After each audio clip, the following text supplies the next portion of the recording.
qual a ferramenta eu devo utilizar para identificar os riscos do meu PGR.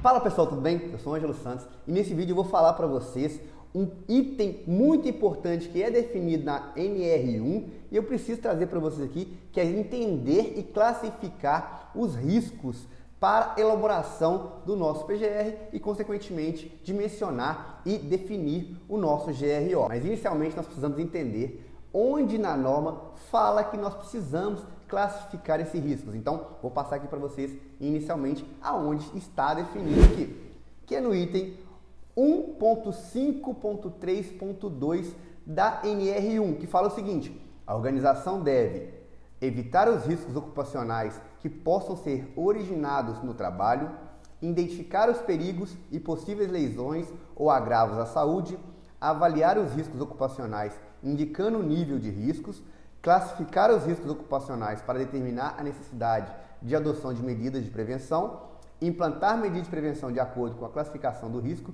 e na ordem de prioridades estabelecidas na linha G do subitem 1.4.1 e acompanhar o controle dos riscos ocupacionais. Mas nós precisamos entender qual é a base para a gente classificar esses riscos e ter o poder de negociação com o cliente, com o nosso chefe. Por quê?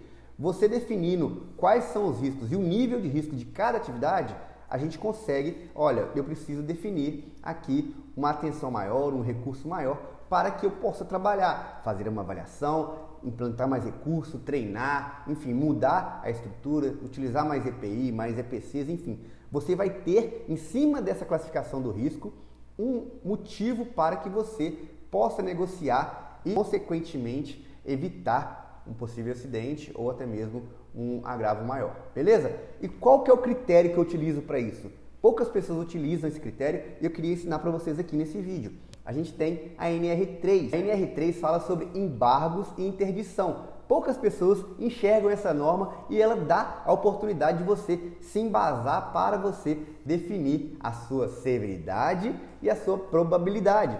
Lá na tabela 3.3 da NR3 atualizada, tem essa tabela aqui que eu vou mostrar para vocês. Vou deixar aqui também no link a NR para vocês consultarem. Ela está lá na página 4, é uma norma muito pequenininha, tem 6 páginas só. Lá ela define uma base para você criar o seu critério. Nessa tabela fala o seguinte: classificação do risco atual, situação encontrada, a probabilidade de referência e a consequência de referência. Então, eu tenho uma classificação do risco de referência na base dela. Dessa forma, eu vou entender o excesso de risco. Então, nessa NR, eu tenho base para me classificar os meus riscos. Olha que legal. Então, eu tenho uma referência. Você, com certeza, tem o seu padrãozinho aí de inventário de riscos, mas essa tabela da NR3, que fala sobre embargo e interdição, te dá clareza quanto ao risco extremo, substancial, moderado, pequeno e nenhum. Então, nessa tabela você já tem um critério. Então, olha, vamos dar um exemplo muito simples aqui. Eu estou dentro de um escritório e quais são os riscos que eu estou exposto? Eu estou exposto ao risco de choque elétrico. Qual que é o risco? Qual que é a probabilidade disso acontecer? É muito baixa. Eu tenho que classificar isso. Agora eu vou trabalhar dirigindo. Eu faço muitas viagens aqui no estado, faço muito deslocamento. Qual que é o risco? Eu tenho uma probabilidade significativa de acidente, então eu defino ali sobre remota, possível ou provável, escolho a probabilidade, verifico a consequência e, consequentemente, eu defino esse risco, se ele é extremo, substancial, moderado ou pequeno. Isso fica muito claro quando você tem uma definição bem clara de quais são os riscos, de quais são as atividades que você tem, já falei isso em outros vídeos, você classificar de fato quais são os seus processos e assim você escolher dentro dessa tabelinha, não precisa utilizar outra tabela, essa tabela tem muita clareza, você escolher a consequência, a probabilidade.